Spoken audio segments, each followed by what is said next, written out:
The Nazi regime surrendered on May 8, 1945, leaving behind it millions of victims and traumatized people. For the entire world, it was a time to face up to one of the worst killing machines in history. A macabre, multifaceted machine serving Adolf Hitler's racist, anti-Semitic dictatorship. In concentration camps and centers for extermination. April 1945. 17 kilometers from the German city of Munich, Dachau was one of the last camps to be liberated by the Americans. George Stevens, employed by the military's film department, went ahead of the troops. He filmed the camp in color, and what he saw scarred him for the rest of his life. Indeed, he was so traumatized that his films were kept hidden in his house in Los Angeles until 1984. When it was liberated, Dachau had seen 200,000 prisoners pass through its gates and the deaths of 30,000 people, if not more. But above all, it was the nerve center for a model of terror at the very source of the concentration camp nightmare. The concentration camps had a very definite set of rules based on the practices that were developed at the original camp at Dachau. The Nazi state owed the development of this model to two men, Heinrich Himmler and Theodor Eicher. They were both very close to Hitler, the new Chancellor of the Reich.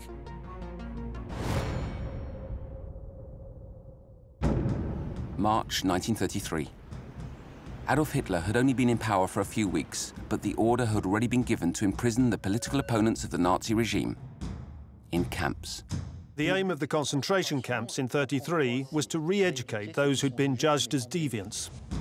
But there was no legal framework for these camps, which were opened in random locations by the police and the Sturmabteilung, or the SA, the paramilitary wing of the Nazi Party.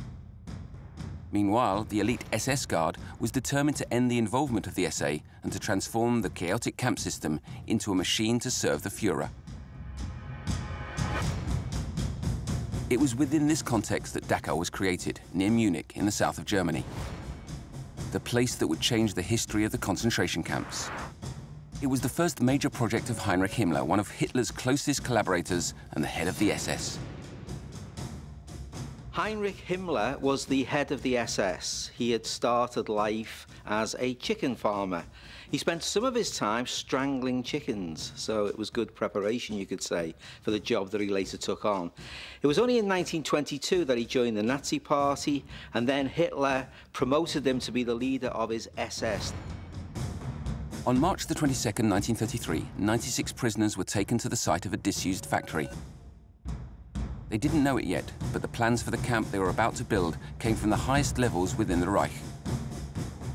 When new director Theodor Eicher arrived, Dachau became a laboratory, and its detainees were the guinea pigs for a diabolical plan.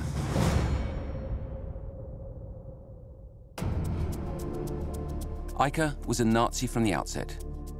As soon as he arrived in Dachau, he established the basis for the concentration camp system, according to the Eicher model. His aim was to re-educate prisoners by breaking them both psychologically and physically. In the Nazi mindset, there was that idea that Aryan blood, German blood, was rare, so it was better to re-educate than to kill. For the time being, the camps were prisons from which one might potentially be freed.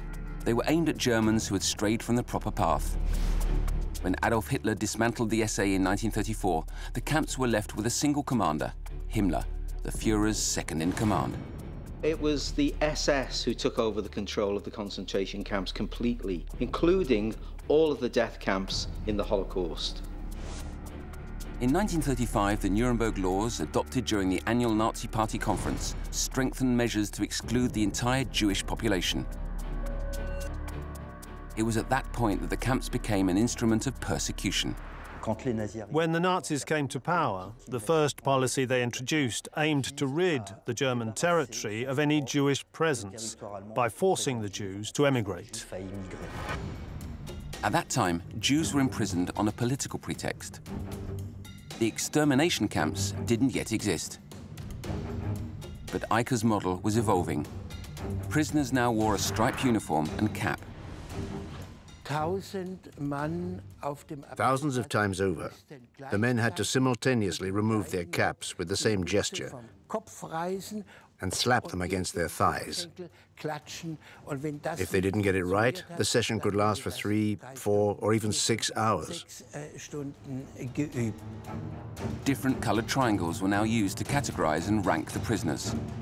There were badges for everybody who was in a concentration camp. For example, if you were a criminal, your badge was green. If you were what was known as an antisocial, your badge was purple. If you were gay, your badge was pink. If you had a green badge indicating you were a criminal, usually a hardened criminal, you were treated quite well because the SS guards used the criminals to police the camp. These criminals were selected to become capos, who managed the other prisoners with considerable power. None of the prisoners had any idea how long their sentence was. The novel way Dachau functioned proved to be very effective. As such, Eicke established the operating manual for the perfect camp. Eicke developed a certain number of basic rules that would become the norm for all Nazi concentration camps. 3 years after it was created, the Dachau model was exported within Germany to create a new, even more successful camp that the war would turn into a killing machine. Somewhat surprisingly, the name of this bloody camp is rarely heard, Sachsenhausen.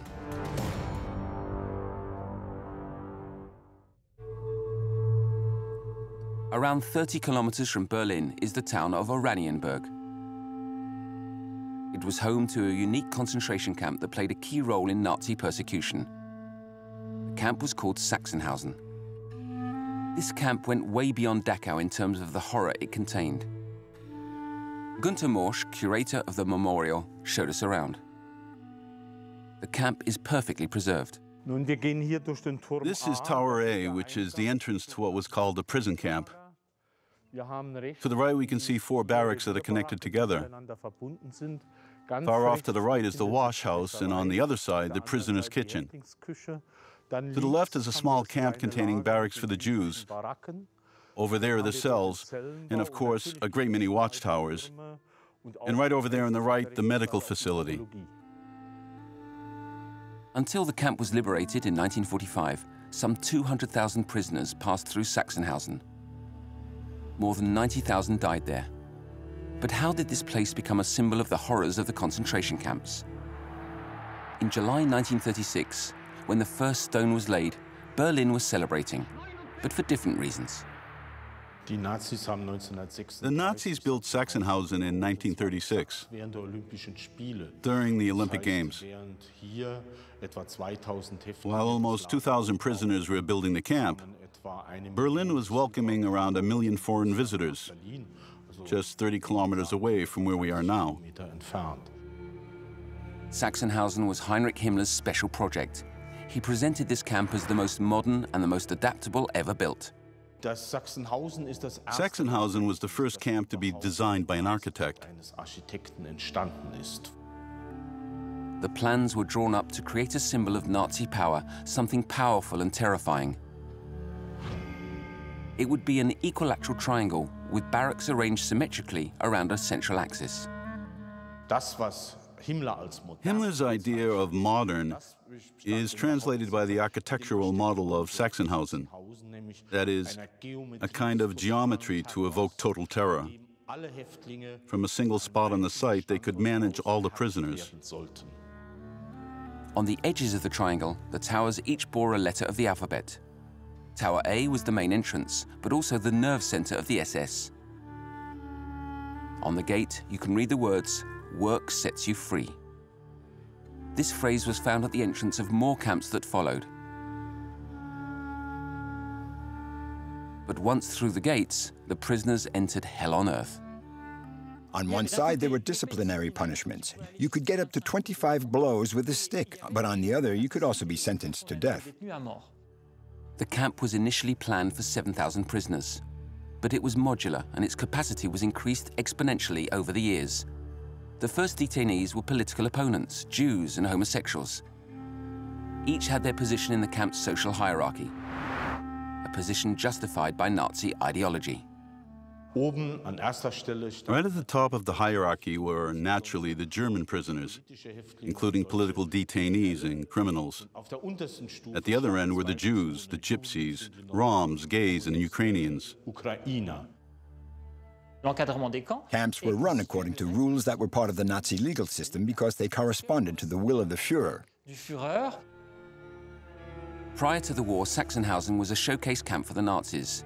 This is unimaginable given how the camp then evolved up to 1945. The International Chamber of Trade and Industry came to Sachsenhausen with a delegation of 165 people from many different countries. By the end of the 1930s, Sachsenhausen had become the official school for those SS officers who would then go on to run different camps such as Buchenwald, Ravensbrück, and one of the worst, Auschwitz. With the war, the nature of Sachsenhausen changed, and it became a center for the coming genocide. This was mainly due to its proximity to a key location, but one that was little known.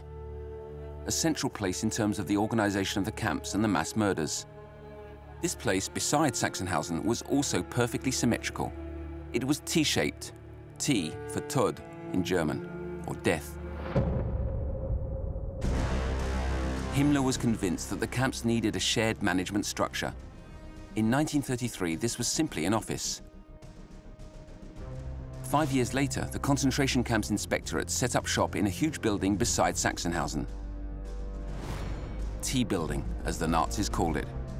The concentration camps inspectorate directed the camps right down to the slightest detail. At the heart of the system, prisoners became victims, imprisoned within rules.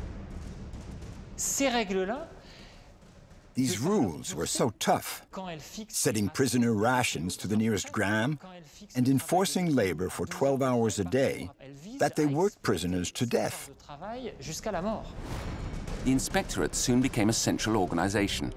Hitler did not appear in the organization chart, but he was not short on ideas. But Hitler, of course, could make a huge decision that had a big impact. For example, in the summer of 1942, he gives the order that the general government, that's most of Poland, has to be cleared of Jews by the end of the year. In the hushed rooms of T-building, Nazis like Glucks, Heydrich, and Müller worked with Himmler on organizing deportations, medical experiments on detainees, and genocide. Camp by camp. If you needed a wheelbarrow, a truck, or to transport some Zyklon B, you needed to obtain a request from the inspectorate. But T-building didn't become the nerve center for the camps by chance. Its construction coincided with the toughening of Nazi policy with regard to their opponents and the Jews. German Jews began being deported to the camps in November 1938. 6,000 were sent to Sachsenhausen, simply because they were Jewish, and the inspectorate had some special treatment in store for them. The Reich had to be rid of the Jews, and this idea was shared by everyone across the regime. Germany didn't know it yet, but the foundation stone of the Holocaust had just been laid, amidst general indifference. In January 1939, the words Adolf Hitler spoke in front of the Reichstag in Berlin now ring out like a morbid prophecy, which provoked thunderous applause. The speech in January 1939 was one of the few speeches Hitler gave where he talks about the Jewish question in terms which mention the word extermination. 9 months later, Adolf Hitler triggered the Second World War by invading Poland, a country that was home to the biggest Jewish community in Europe at the time.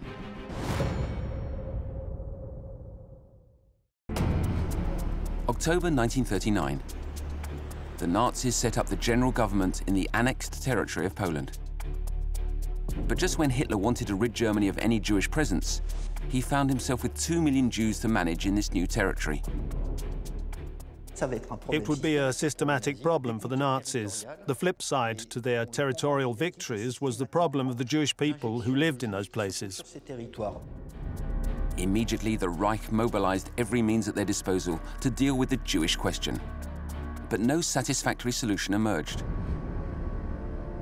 Meanwhile, the Einsatzgruppen were created, who followed the armies and killed everyone they encountered in the dark forests of Poland. There were killing units that followed along behind the army and shot large numbers of Jews.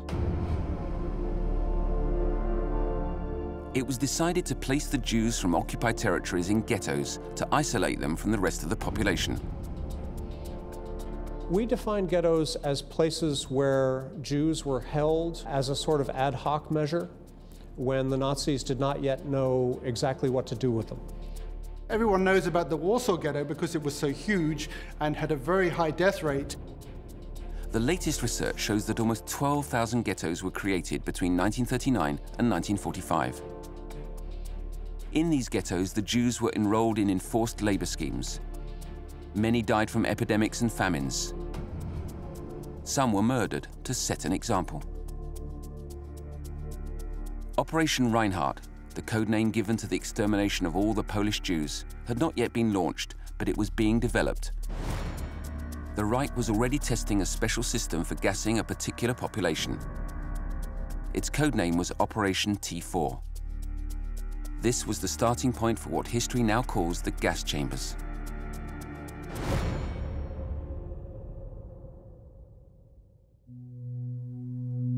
In December 1939, the Reich recruited people to man the secret operation known as Operation T4. The name referred to the central office of the program, located at 4 Tiergartenstrasse in Berlin. Its aims had been defined by Adolf Hitler: to exterminate every physically or mentally handicapped person in the Reich. This was an assassination operation that was planned, thought out, and decided by Nazi leaders, and specifically by Hitler. Hitler even signed a secret classified document protecting the murderers involved in the program. It was backdated to the 1st of September 1939 to make it seem like a war measure. The victims were transported in trucks to sanatoriums to undertake fake examinations. They were pushed into a shower room, which was in actual fact a carbon monoxide gas chamber, where they were asphyxiated. Their bodies were then incinerated in crematory ovens. Officially, these euthanasia centers were halted in the summer of 1941, when the secret of their existence was revealed.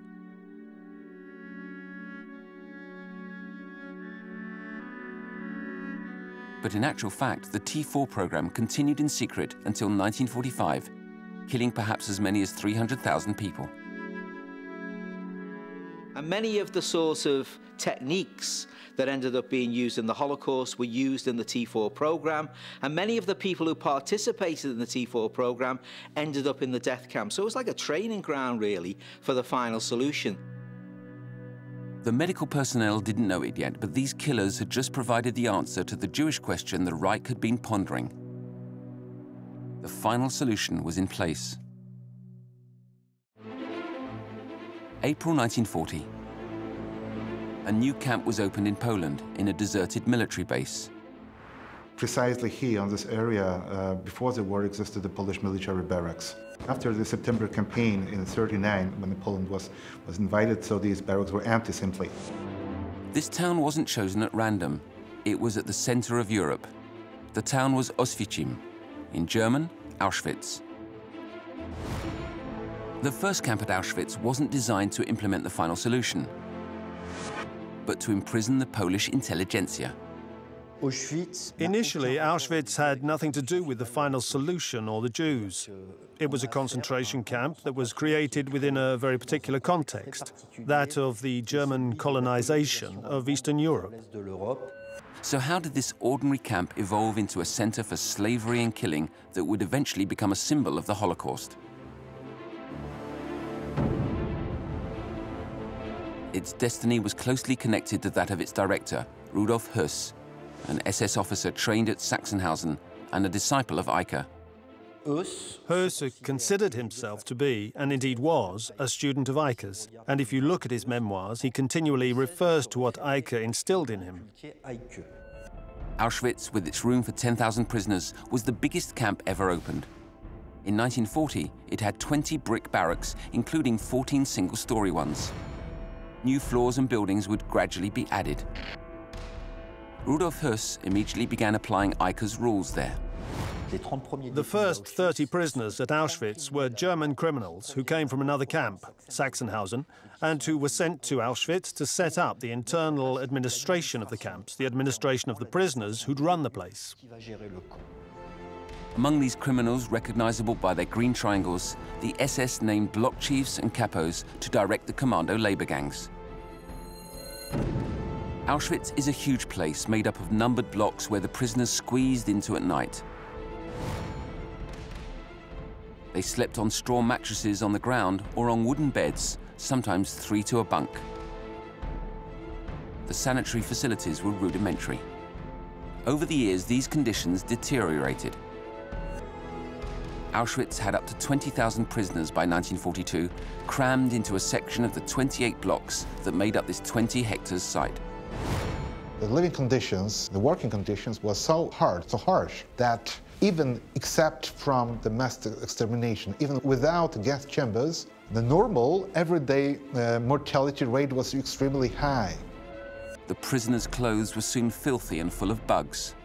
Every 3 months, the clothes and barracks were cleaned with a product that would later be used for something completely different, Zyklon B.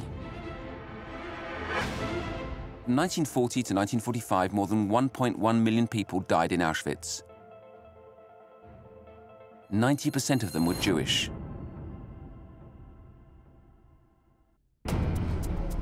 Daniel Urbechtel was deported there with his brother from the French camp at Drancy. He recalls their arrival. Arriving in Auschwitz was like facing the apocalypse. We had to hurry off the cattle trucks, and if we missed our step, we'd fall. The dogs were biting at our calves, and we had to rush over to be presented one by one for an initial selection in front of an SS officer who was picking out what he needed. Those who were fit enough went to work, and the others were killed. Daniel Urbechtel and his brother were lucky. They joined a labor commando. They quickly learned that the #1 rule of survival at Auschwitz, like in any other camps, was to eat. There was a break from work at midday when a siren sounded and soup was distributed. We lapped up every last drop, aware of the starvation rations we were being given. The prisoners tried to obtain extra food on the black market. They exchanged all kinds of things against a morsel of food. A crust of bread could be worth a life. There was a father and son in one of the blocks. I heard that one morning they told the father that his son had died in the night. The father got up and went to his son's bed, lifted the mattress because he knew that's where his son kept his corner of bread for the morning. And it was only when he saw that the bread was gone that he started to cry.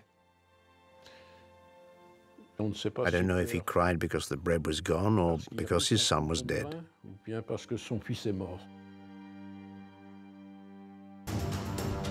In addition to the hunger was the violence meted out by the guards. Anyone who transgressed the rules was punished with a whipping or was hanged in public, sometimes accompanied by the songs of the prisoners. But the most secret killings happened at the back end of the camp against the wall of death. It ran up against block number 10, the windows of which were shuttered tightly. Thousands of Poles were killed here. On the ground, a thick layer of sand absorbed the victims' blood. Beside it was another block, number 11, a hellhole greatly feared by the prisoners. It would also be a key to future mass murders.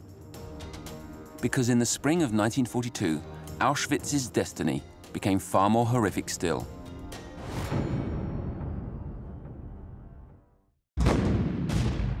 When war broke out, it served as a pretext to toughen up life in the camps, which were also places of slavery to serve the Reich. Nazi Germany reintroduced what the Romans had introduced centuries before, free labor. How many camps and ghettos thus served Nazi Germany? For many years, historians have estimated that there were around 5,000 detention centers, including 6 death camps. But recent research has shown that the total number has been largely underestimated. We were absolutely surprised by the number of camps that we found. We have a working figure of 42,500. June 1942. The first brothel was opened in the Mauthausen camp to increase the productivity of the non-Jewish prisoners. The following year, Block 24 at Auschwitz was turned into an outright brothel to serve the camp. Access to the brothel was reserved for prisoners who had received a yield bonus, which was used to pay for the brothel pass. The rules surrounding the brothel were very strict, defined by the camp inspectorate in Sachsenhausen. The brothel rules included the opening and closing times. You can see in the archives how it was sometimes closed due to breakdowns, problems with the water supply, and also on one given date because the Führer was giving a speech. So the brothel was closed that day because the Führer was going to be speaking on the radio. But these brothels were reserved for an elite, a few hundred prisoners at most. The war was also a pretext for atrocities in the heart of the camps. All kinds of experiments were carried out on prisoners, treated like guinea pigs. Experiments took place in Sachsenhausen in order to find drug to heal the results of mustard gas. These experiments usually were classified as being top secret. In 1943, the appalling doctor Joseph Mengele began subjecting Auschwitz prisoners to the worst kinds of horrors. He gave lethal injections and carried out amputations, all in the name of science. We put someone in ice cold water until they died and see how long it would take for them to die. And experiments in castration as well on gay prisoners. What Mengele did was outright criminal. There was certainly no question of medical necessity. In Block 10, for example, Jewish women were attached to dissection tables to be sterilized. After the war, very few of these barbarous doctors were punished, their activities having been kept so secret. Worse still, some of their work even influenced current science. Many of the results of experiments in concentration camps were real use for the medicine, not only in Germany, but in the world. And Mengele himself actually escaped at the end of the Second World War. He was never caught.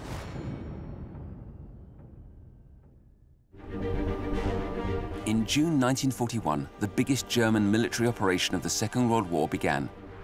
Under the codename Operation Barbarossa, Hitler invaded the Soviet Union. A few weeks earlier, Heinrich Himmler had taken the decision to relieve the concentration camps of all non-useful prisoners. He contacted certain Nazis that had been involved in Operation T4 and asked them to find a solution. It was established in Sachsenhausen, and the camp's inspectorate gave it the codename 14F13.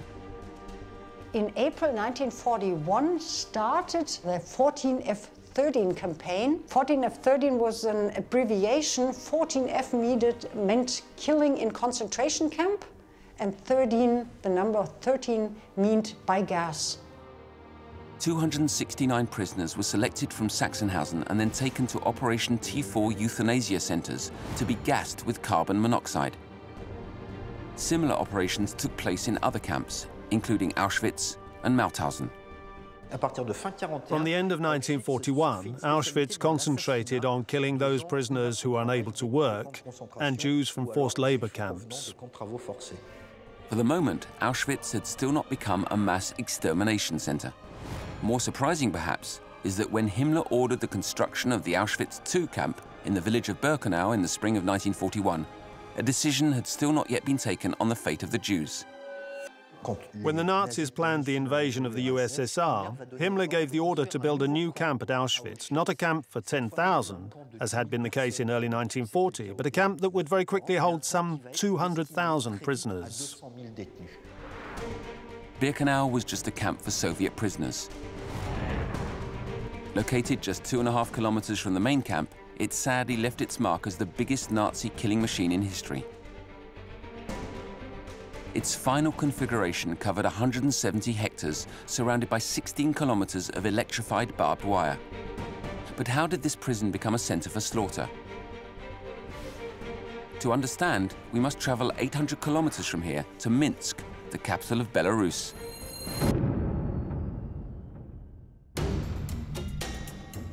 middle of the summer of 1941, Himmler went to Minsk with Wehrmacht troops. He wanted to watch the work of an extermination squad, Einsatzgruppe B, which was killing Jews in its path. During this trip, he witnessed the shooting of 100 Jews executed in Minsk, right in front of him, to show how it went. Except that Himmler quailed before this spectacle.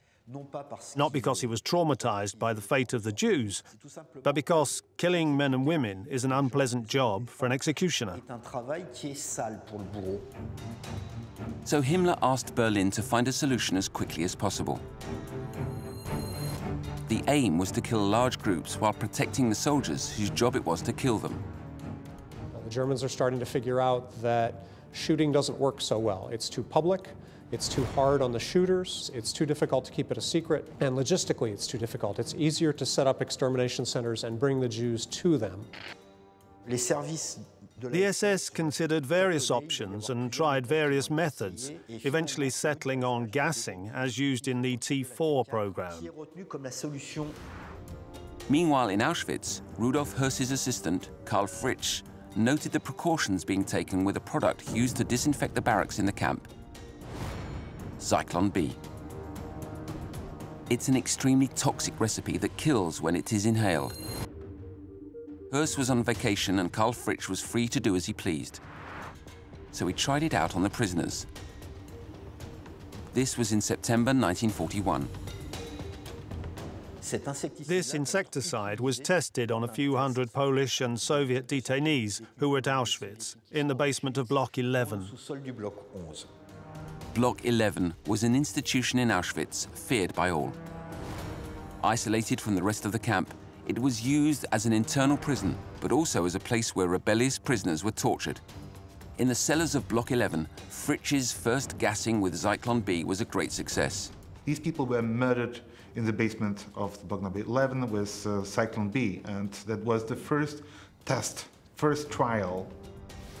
The rest of the gassing was then carried out in the morgue at Auschwitz, which was more spacious, having been remodeled into a gas chamber. The bodies were transported by a special team of Sonderkommandos and then burned. When the people were gassed, they also got the people out of the gas chambers, led them to the crematoria, and then they burned them inside the crematoria. It was a terrible task to be picked out. For the Reich, the task now involved working out how to apply these deadly techniques to the entire Jewish population. And it was this mission that Hitler's right-hand man, Hermann Göring, gave to the head of the SS, Reinhard Heydrich, in a secret dispatch in the summer of 1941. For this ambitious young Nazi, this was an honor. Heydrich was seen to be Hitler's natural successor. He was, if you like, the sort of poster boy of Nazi Germany. He was 6'4", he was blonde, he was tall, he was handsome, he looked good in his SS uniform, and so Hitler had picked him out, really, as this sort of golden boy of the SS. In December, after the Führer had declared war on the United States and German troops were caught up in the east, Heydrich organized a meeting at the top level. A meeting to validate a new kind of camp considered by the SS to be a state secret. The extermination centers. These deadly camps would kill almost 3 million Jews.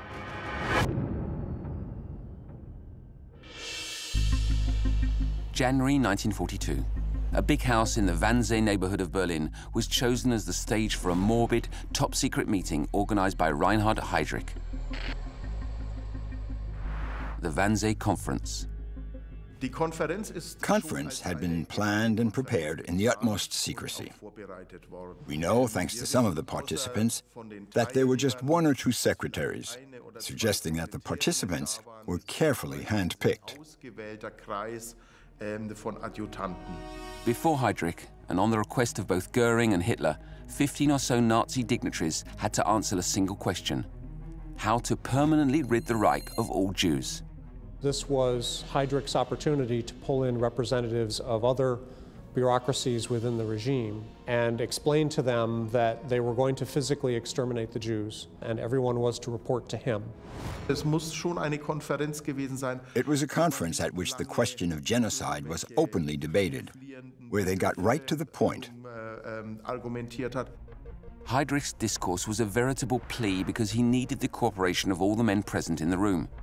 At the end of the meeting, minutes of which only 30 copies were produced, listed the number of Jews to kill: 11 million.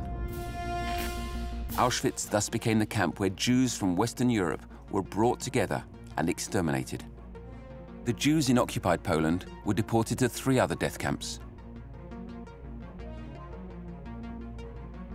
This operation for the physical elimination of Europe's Jews bore a wretched name: Operation Reinhardt.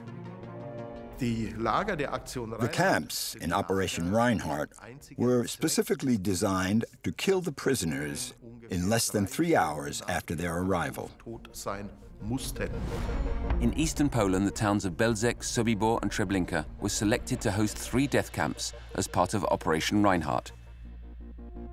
They were in operation virtually around the clock between March 1942 and November 1943. Then they were totally destroyed by the Nazis in order to destroy the evidence. Secrecy was the biggest factor in where they were located. Secrecy and access to railroad lines, because obviously they had to get people to the camps. The mission was entrusted to the head of the SS in Lublin, Odilo Globoknik. He was a rampant anti-Semite. It's said at a trial that he tied a Jew to the back of his car and he drove the Jew all the way through a town, obviously killing him. Globoknik wanted to make Operation Reinhardt a reference for the extermination of the Jews and also to steal their property. To design the gas chambers, he called upon the experts from Operation T4 and mainly Christian Wirth, who had played a role in the assassination of disabled people in the Reich. The idea came directly from Hitler's chancellery, where those responsible for Operation T4 would meet with Globoknik. The gas chambers in Belzec, Sobibor and Treblinka used carbon monoxide to gas their victims, killing them in a matter of minutes. Their bodies were then burned on huge pyres. In these 3 centers, they used the engines from Soviet trucks with heavy diesel motors, and Wirth made them use shower heads to trick the victims right up to the very end. They tricked their victims right up to the last minute by making them believe they had arrived in a transit camp. That was one of the signatures of Operation Reinhardt, to avoid mass panic. Belzec was the first center to open. That was the one that had the shortest life, operating from March 1942 to December 1942. And during that very short time, between 430 to 460,000 Polish Jews were murdered. When they arrived, the victims had to get undressed. The SS officers gave them a pebble with a number on it so they could get their things back at the exit.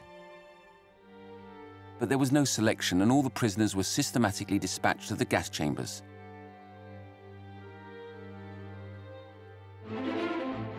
In the spring of 1942, the second Operation Reinhardt Center was opened, Sobibor.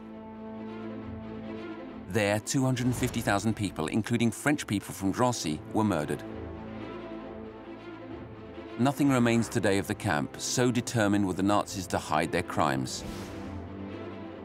And they succeeded, that is, until a team of Polish and Israeli archaeologists decided to carry out soil analysis in the early 2000s. Among them was Wojciech Mazurek. We are now outside of the camp, Sobibor. We are on the other side of the railway. So it was freedom on this side. From here, we can still see the greenhouse where the SS commander of the camp lived back then. And also the station sign, now sadly famous. By analyzing the soil in different places, the archaeologists found remains of the camp that enabled them to work out how it was organized. On the map, we can recognize all of our results. And we have recognized the most important parts of the camp. In 2014, Wojciech Mazurek made a very significant discovery. We discovered the remains of the crematorias. It's very sensitive because of the place of clear sand was changed was not yellow sand, but black and brown. And you can feel the smell also. The archaeologist showed us some exceptional pieces found during the most recent excavation. They have never been shown to the general public before. We had found not only personal finds, for example, of the victims, but also remains of the camp, like barbed wire pieces, the nails, and also some pieces of concrete, of bricks, connected, for example, with the gas chamber fundaments. This cup once belonged to one of the children who lost their life here.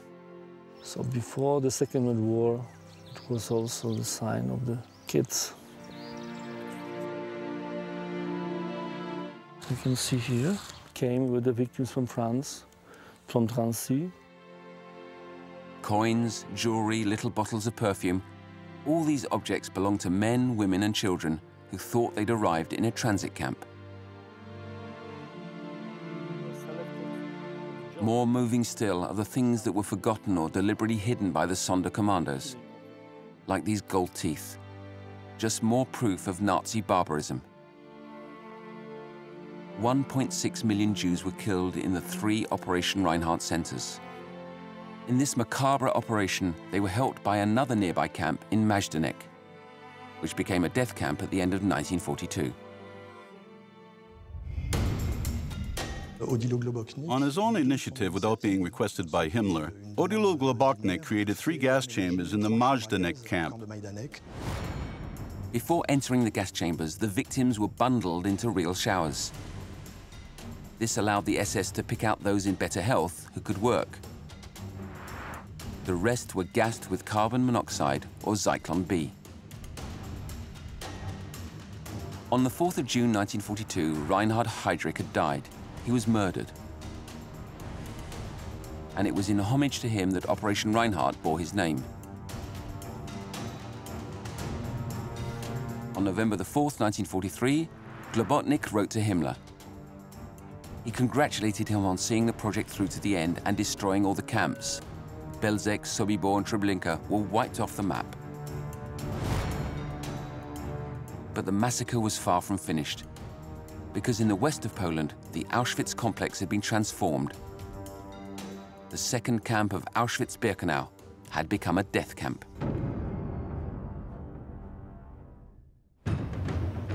In the spring of 1942, the situation at Auschwitz changed radically with the introduction of prisoner selection when the Jewish convoys arrived at the camp. Of all the death camps, Auschwitz was the only one where any form of what the SS called selection was carried out. 20% of the Jews arriving there were spared, so to speak, and placed in the concentration camp system. The mass killings were first carried out in the Little Red House in Birkenau, a Polish peasant house at the end of the camp that had been converted into a gas chamber. But very soon more space was needed and a company was selected to construct a huge crematorium. The representatives of German company Topf-Zone visited Auschwitz and decided to support the concentration camp with 4 complete burning capacities with efficiency of more than 4,500 bodies a day. In the basement were the changing rooms and the gas chambers that killed in 20 minutes. On the ground floor were 4 crematoria where the bodies were burned. This barbarity had reached its peak. In May and June 1944, the killing at Auschwitz reached its peak. It's estimated that some 12,000 people were being executed every day.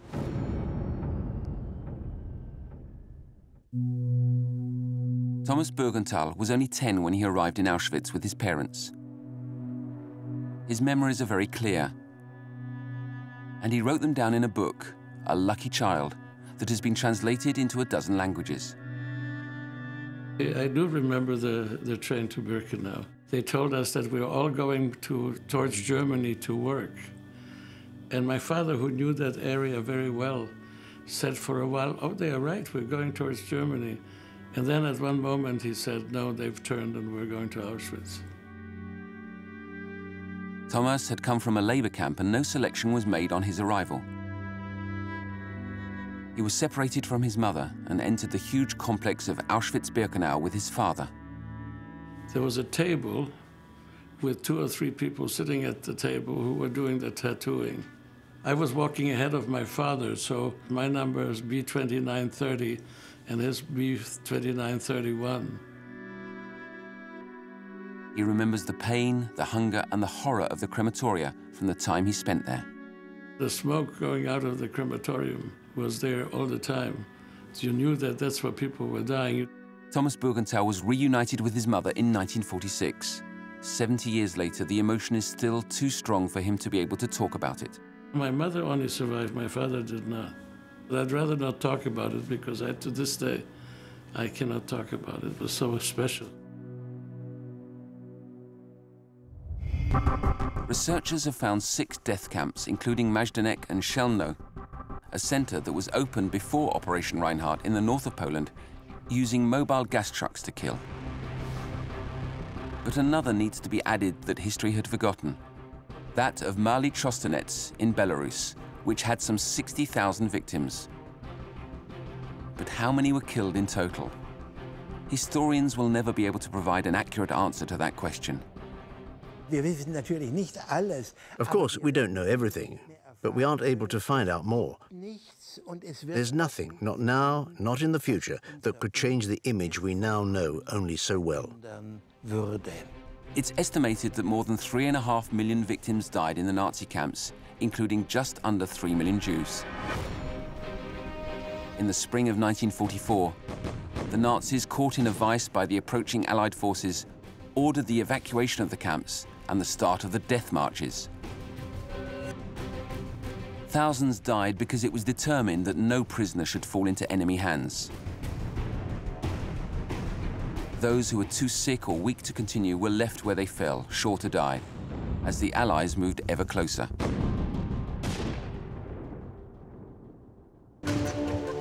January 1945, 6 months after they discovered the Majdanek camp and the remains of Operation Reinhardt, the Soviets arrived by chance at the gates of Auschwitz. The Auschwitz site and the camps there were discovered and, not strictly speaking, liberated by the Soviets on the 27th of January 45. The Soviets came upon them completely by chance. It wasn't part of their marching orders. Among them was the soldier Ivan Martinushkin. He will never forget. We found exhausted people, their faces and bodies blackened. We didn't know whether we were dealing with young people or the very old. They were in such a terrible state. The Nazis took care to dynamite the crematoria before they left. In the north of Germany, the British were liberating other camps, while the Americans reached Dachau and Buchenwald. The inhabitants of the neighboring town were requisitioned by the American army to help. They all pretended not to know anything about it. When the crematoria were functioning, you could smell them for miles around. Of course the Germans knew all about this top-secret state project. That there were too many people involved in running the gas chambers. Word of this got out, and it got out very broadly. Almost 150,000 Nazis were directly involved in the genocide, and millions of Germans closed their eyes to it. I suppose it was Heinrich Heine who said, when the Nazis burned books in 1933, where you burn books, you'll eventually burn people. And that's exactly what happened in the Holocaust. On April the 30th, 1945, the day after Dachau was liberated, the very day the Soviets reached Ravensbrück, Adolf Hitler killed himself with a bullet to the brain. Historical investigations would show that he never visited a single camp.